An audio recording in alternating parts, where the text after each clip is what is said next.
Hello TCC speech class. My name is Huffines, and today I'm going to talk about the idea of drug testing welfare people that are on welfare.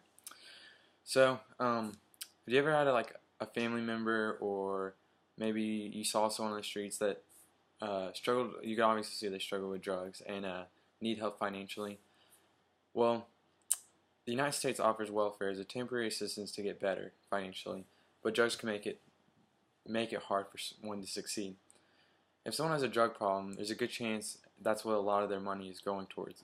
I believe that we can help people by having them pass a drug test before receiving welfare. I will talk about the ratio of people that fail to people that pass, and even if it's worth it, funding, and then a personal experience. So the ratio of pass to fail drug tests differs by state. Currently this project is new and only 10 states participate in it. So far it's getting a bad rap, being expensive and not very effective. States spent $850,909 last year and only had 321 positive tests. You have to understand this is a new system and can only get better and more efficient. Think about it in the long run. Welfare is a temporary system. If people are doing drugs, they're stuck in a system living an effortless life, receiving an average of $9,000 a year. And not to mention someone whose life is going downhill and does drugs might not be worried about where there's life going, because they know in the back of their head that government is going to help them. The state needs to get better at testing. Last year Arizona tested 3 people and had 0 positive, whereas Maine tested 2 and the 2 that they tested were both negative. So you never know. Funding for welfare programs come from the government, which essentially comes from us, the people.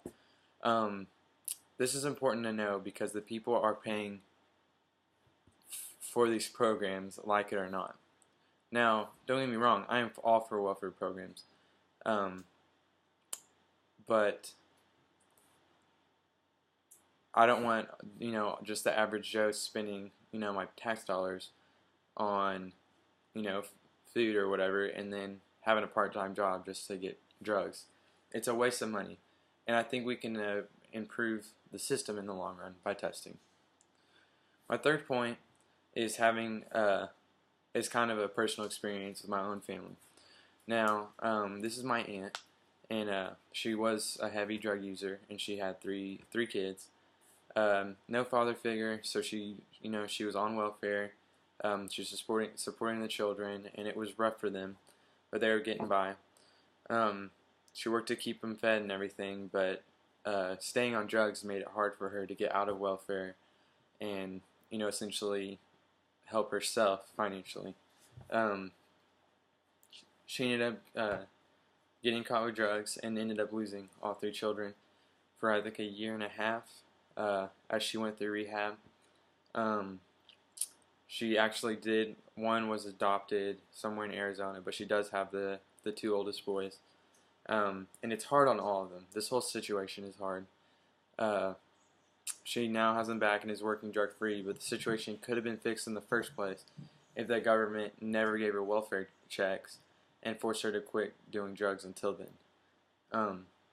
Now, obviously, if she didn't have the audacity to do that, which I believe she would have, if she, couldn't have done that, then she didn't really need the children anyway.